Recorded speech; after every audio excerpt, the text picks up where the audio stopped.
Assalamualaikum warahmatullahi wabarakatuh. Hadirin mulakan Allah subhanahu wa ta'ala. Kita akan belajar lagi dan membaca kitab terjemah ya, yaitu kitab Fadilah Amal, yaitu tentang kisah ke-9 istri Rasulullah Shallallahu Alaihi Wasallam. Tapi sebelum itu, sebelum kita belajar agama, sebelum kita membaca kitab, pastikan kita dalam keadaan wudu yang terjaga, agar kita mendapatkan rahmat dan keberkahan ketika kita menuntut ilmu agama.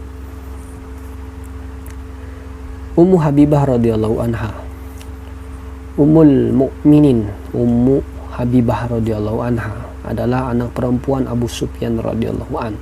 Terdapat perselisihan tentang nama aslinya. Kebanyakan menyebutnya Marmalah. Sebagian lagi menyebutkan Hindun. Ia menikah pertama kali dengan Ubaidullah bin Jahsy di Makkah. Keduanya masuk Islam pada masa permulaan. Karena orang-orang kafir banyak yang mengganggu mereka, maka mereka terpaksa meninggalkan Makkah dan berhijrah ke Habasyah. Setibanya di sana, suaminya masuk agama Kristen, sedangkan Ummu Habibah sendiri tetap teguh memeluk Islam. Suatu ketika ia melihat suaminya dalam mimpinya dalam bentuk yang sangat buruk. Keesokan paginya ternyata suaminya telah masuk agama Kristen. Dalam keadaan demikian ia merasa cemas dan Allah lah yang maha tahu. Namun kemudian Allah Subhanahu wa ta'ala mengganti kenikmatan baginya, yaitu ia dinikahi oleh Rasulullah SAW.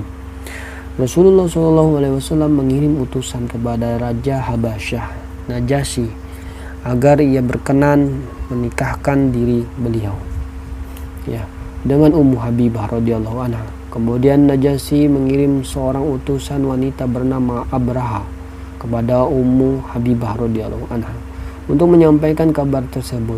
Betapa gembira Ummu Habibah radhiyallahu anha mendengar berita tersebut sehingga ia melepaskan 2 perhiasan di tangannya, juga perhiasan kaki dan benda-benda lain, lalu ia menghadiahkannya kepada pembawa berita itu ya.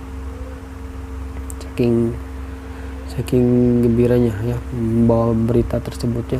Raja Najasyi sendiri yang menikahkannya dan ia mengirim uang mahar sebanyak 400 dinar emas ditambah hadiah-hadiah lainnya, dan orang-orang yang datang ke pernikahan itu juga dihadiahi dinar dan diberi makan. Terdapat perbedaan dalam hal ini, apakah pernikahan tersebut terjadi pada tahun ke-7 Hijriah, inilah riwayat yang terkenal, atau pada tahun ke-6 Hijriah. Penyusun kitab Tariq Khamis telah menulis bahwa pernikahannya terjadi pada tahun ke-6 Hijriah dan baru berkumpul dengan Rasulullah SAW pada tahun ke-7 Hijriah. Itulah yang benar. Ketika sampai di Madinah, Raja Najasyi banyak mengirim minyak wangi dan barang-barang lain setelah pernikahan tersebut. Sebagian kitab sejarah dan hadis ada juga yang meriwayatkan bahwa yang menikahkannya adalah ayahnya, tetapi pendapat ini tidak benar karena pada waktu itu ayahnya belum masuk Islam. Ayahnya baru masuk Islam setelah terjadi pernikahan. Kisah ini juga telah diketengahkan pada bab 9 yang lalu. Mengenai kapan tahun meninggalnya Ummu Habibah radhiyallahu anha, ada perbedaan riwayat. Kebanyakan riwayat menulis pada tahun 44 Hijriah.